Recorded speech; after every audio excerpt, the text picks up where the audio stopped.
తెలంగాణ పరిశ్రమల శాఖలో ఏం జరుగుతోంది? ఈమెయిల్ ఐడి పాస్వర్డ్ కోసం మాజీ ప్రస్తుత కార్యదర్శుల మధ్య కోల్డ్ వార్ నడుస్తోందా? ప్రభుత్వ నిబంధనలకు విరుద్ధంగా మాజీ కార్యదర్శి వ్యవహరిస్తున్నారా? మెయిల్ ఐడి పాస్వర్డ్లను చెప్పడానికి ఆయనకు వచ్చిన ఇబ్బంది ఏంటి అసలు? కొత్త కార్యదర్శికి అధికారిక మెయిల్స్ అందకుండా ఎవరు అడ్డుకుంటున్నారు? మాజీ కార్యదర్శి ఎందుకు ఇలా చేస్తున్నారు? Let's watch the story.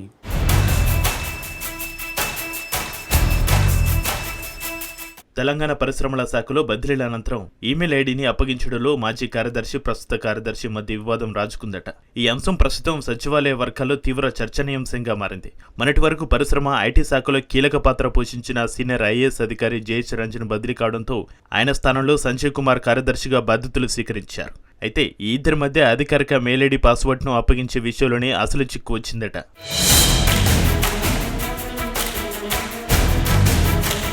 సాధారణంగా ఒక శాఖ నుంచి మరో శాఖకు బదిలీ అయ్యే ఐఏఎస్ అధికారులు తమ ఆధీనంలోని కీలక ఫైళ్లు సమాచారంతో పాటు అధికారిక ఈమెయిల్ ఐడీల పాస్వర్డ్లను కొత్తగా వచ్చే అధికారికి అప్పగించడం ప్రభుత్వ నిబంధన.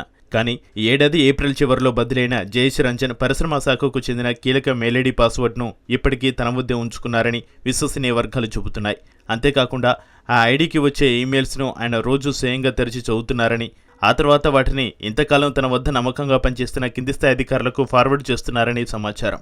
ఆ అధికారులు వాటిని ప్రింట్ తీసి కొత్త కార్యదర్శి సంజయ్ కుమార్ టేబుల్పై ఉంచుతున్నారట.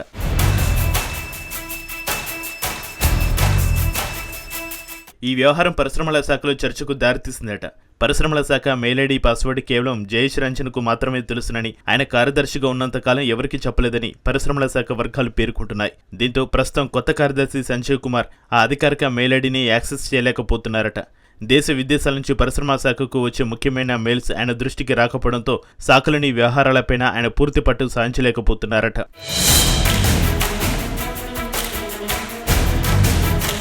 ఈ సమస్యకు పరిష్కారం కోసం సంజయ్ కుమార్ అన్వేషిస్తున్నట్లు సమాచారం.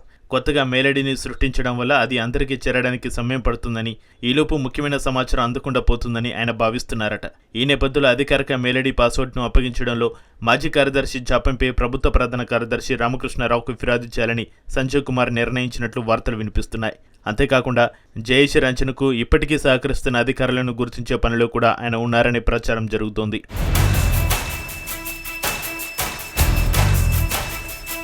జయేష్ రంజన్ తెలంగాణ రాష్ట్ర ఆవిర్భావం నుంచి సుమారు 11 ఏళ్ల పాటు పరిశ్రమ ఐటీ శాఖలకు కార్యదర్శిగా పనిచేశారు. ఈ శాఖలో ఆయనకు తిరుగులేని పట్టు ఉంది. రాష్ట్రంలో కొత్తగా పరిశ్రమలు ఏర్పాటు చేయాలనుకునే దేశ విదేశీ పారిశ్రామికవేత్తలు ముందుగా ఆయన్ని కలిసేవారట. ఆయన అనుమతి లభించిన తర్వాతే పారిశ్రామికవేత్తలు మంత్రులను కలిసేవారని ప్రభుత్వ వర్గాల్లో టాక్.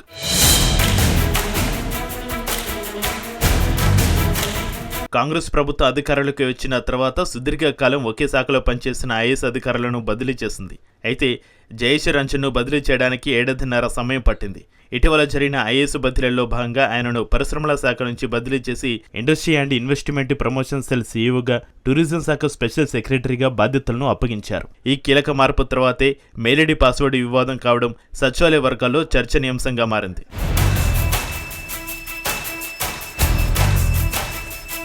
మొత్తానికి తెలంగాణ పరిశ్రమల శాఖలో ఈమెయిల్ ఐడి పాస్వర్డ్ అధికారుల మధ్య జగడానికి కారణమవుతుందట. ఈ వివాదం చినికి గాలివాన్లా మారకముందే ప్రభుత్వం స్పందించి చర్యలు తీసుకోవాల్సిన అవసరం ఉంది. మరి ఈ ఇద్దరి అధికారుల మధ్య ఈమెయిల్ ఐడి పాస్వర్డ్ వివాదానికి ప్రభుత్వం ఏ విధంగా పులి స్టాప్ పెడుతుందో వేచి చూడాలి.